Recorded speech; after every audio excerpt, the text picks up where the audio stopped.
नमस्कार दोस्तों, मैं सतीश सुमन आपके अपने YouTube चैनल श्रेष्ठ भारत में आपका स्वागत करता हूं। दोस्तों, हमने पिछली वीडियो के माध्यम से बताया था नवाबी शासन की पहचान एक इमारत लाल बारादरी के बारे में। साथ ही बताया कि उसमें किस तरह खूनी संघर्ष हुआ सत्ता को लेकर, उसके बारे में बात की। तो आज पढ़ेंगे हम इतिहास में कि महमूद गजनबी ने सोमनाथ पर जो आक्रमण किया था उसके बारे में बात करेंगे कि आक्रमण क्यों किया और कैसे किया। तो हमारे पास एक किताब है तारीख-ए-फरिश्ता, और ये किताब महमूद गजनबी को जानने के लिए, उसके शासन को जानने के लिए, उनके आक्रमण को जानने के लिए बहुत ही ऑथेंटिक बुक है। तो जिन्होंने अभी तक हमारे चैनल को सब्सक्राइब नहीं किया है तो प्लीज चैनल को सब्सक्राइब कर लें, बगल में जो बेल आइकन है उसे भी क्लिक कर दें ताकि हमारी हर वीडियो का नोटिफिकेशन आप तक पहुंचता रहे। तो आते हैं अपने टॉपिक पर। पढ़ेंगे हम महमूद गजनबी का सोमनाथ पर आक्रमण। 1024 में महमूद गजनबी के विश्वस्त दरबारियों ने उसे बताया हिंदुस्तान के बारे में कि हिंदुस्तान वालों को यह विश्वास है कि मृत्यु के बाद मनुष्य की आत्मा उनसे अलग होकर सोमनाथ की सेवा में उपस्थित हो जाती है और सोमनाथ उनके कर्मों के हिसाब से उनको एक नया शरीर प्रदान करते हैं और उनको यह विश्वास है कि समुद्र में उतार चढ़ाव सोमनाथ तय करते हैं। और साथ ही दरबारियों ने बताया कि आपने यानी कि गजनबी ने बहुत सारे मंदिर तोड़े हैं, इस बात से सोमनाथ खफा है। वह इतने शक्तिशाली हैं कि किसी को भी क्षण भर में बर्बाद कर सकते हैं। महमूद गजनबी ने जब इन सब निरर्थक बातों को सुना तो उसके मन में जिहाद करने की इच्छा जाग उठी और उसने सोमनाथ को विजय करने और पुजारियों की हत्या करने का मन बना लिया। उसके पास लगभग 54,000 सवार थे और 300 हाथी थे। इन सारी सेनाओं को लेकर वह सोमनाथ की ओर चल देता है। रमजान के महीने में महमूद गजनबी अपनी सेनाओं सहित मुल्तान पहुंचा। जब अजमेर के राजा ने महमूद गजनबी के आने की खबर सुनी तो वह भाग गया और भूमिगत हो जाता है। इसलिए महमूद गजनबी की सेनाओं ने अपने स्वभाव के अनुसार अजमेर में लूटपाट करना चालू कर दिया। कुछ दिन बाद वह नहरवाला पहुंचा, जिसे पट्टन गुजरात के नाम से भी जाना जाता है। नगर के अधिकांश लोग महमूद गजनबी के डर से नगर खाली करके अन्य स्थानों पर चले जाते हैं और इस बात का फायदा भी महमूद गजनबी ने उठाया।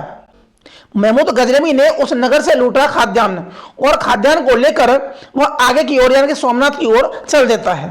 जब सेना सोमनाथ के निकट समुद्र किनारे पहुंची तो मुसलमानों ने देखा, यानी कि मुसलमान महमूद गजनबी की सेना, तो उन्होंने देखा कि सोमनाथ का किला बहुत ही विशाल किला है और सोमनाथ के निवासी किले की दीवार पर चढ़ जाते हैं और वहां से चिल्लाकर कहते हैं कि हमारा देवता तुम्हें स्वयं खींचकर यहां लाया है, जिससे एक साथ तुम लोगों को मृत्यु लोक पहुंचा सके और तुम्हें मूर्तियां तोड़ने का दंड मिल सके। गजनबी की सेना आज्ञा पाकर किले पर चढ़े लोगों पर तीरों की बारिश करती है और किले पर चढ़े लोग तीरों से डर के मारे वहां से नीचे उतरकर किले के अंदर पहुंच जाते हैं और मंदिर में जाकर सोमनाथ विजय की प्रार्थना करने लगते हैं। मुसलमानी सेना सीढ़ियां लगाकर किले पर चढ़ जाती है और अल्लाह अकबर का घोष करने लगती है।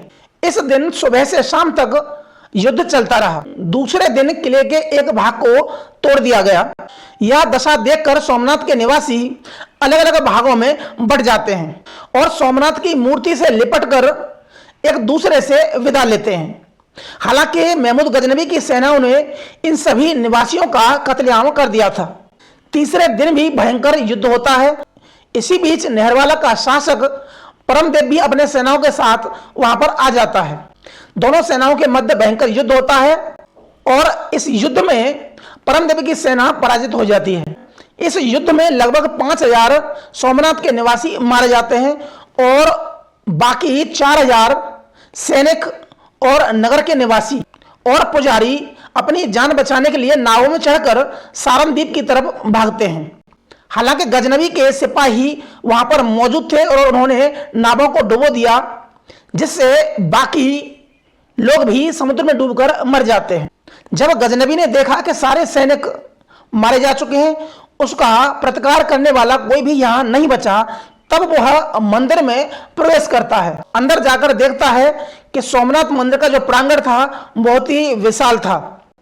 उसकी छत 56 खंभों के सहारे खड़ी थी और मंदिर में सोमनाथ की प्रतिमा विराजमान थी, जिसकी लंबाई 5 गज थी, जो 2 गज जमीन में धंसे थे और 3 गज जमीन के बाहर थे जो दिखाई दे रहे थे। यह प्रतिमा पत्थर की बनी थी। गजनबी ने इस प्रतिमा के टुकड़े कर दिए। इसके 2 टुकड़े जामा मस्जिद के द्वार पर और दूसरा साईं भवन के आंगन में लगवाए गए। इसके अतिरिक्त 2 टुकड़े मक्का मदीना पहुंचाए गए और वहां पर ही लगवाए गए, ताकि जनता के मन में गजनबी के साहस और सूरवीरता की स्मृति बनी रहे। सोमनाथ पर जो खर्च होता था वह 2000 गांवों से प्राप्त आय का खर्च होता था। पुजारियों के सिर व दाढ़ी मूड़ने के लिए लगभग 300 नाई हरदम वहां रहते थे। वहां के ज्यादातर निवासियों ने अपनी बेटियों को सोमनाथ की सेवा के लिए भेज दिया था, जो कुमारी थी। तो दोस्तों, आज इस वीडियो के माध्यम से जाना कि तारीख फरिश्ता में महमूद गजनबी के आक्रमण के बारे में क्या लिखा है। तो आज इस वीडियो के माध्यम से जाना कि तारीख फरिश्ता नामक पुस्तक में सोमनाथ पर महमूद गजनबी के आक्रमण के बारे में क्या लिखा है। इसमें जो भी लिखा है वो सारे के सारे शब्द हमारे नहीं है, वो सारे शब्द इस पुस्तक से लिए गए हैं। तो आज के लिए सिर्फ इतना ही। मिलते हैं अगली वीडियो में, तब तक के लिए नमस्कार।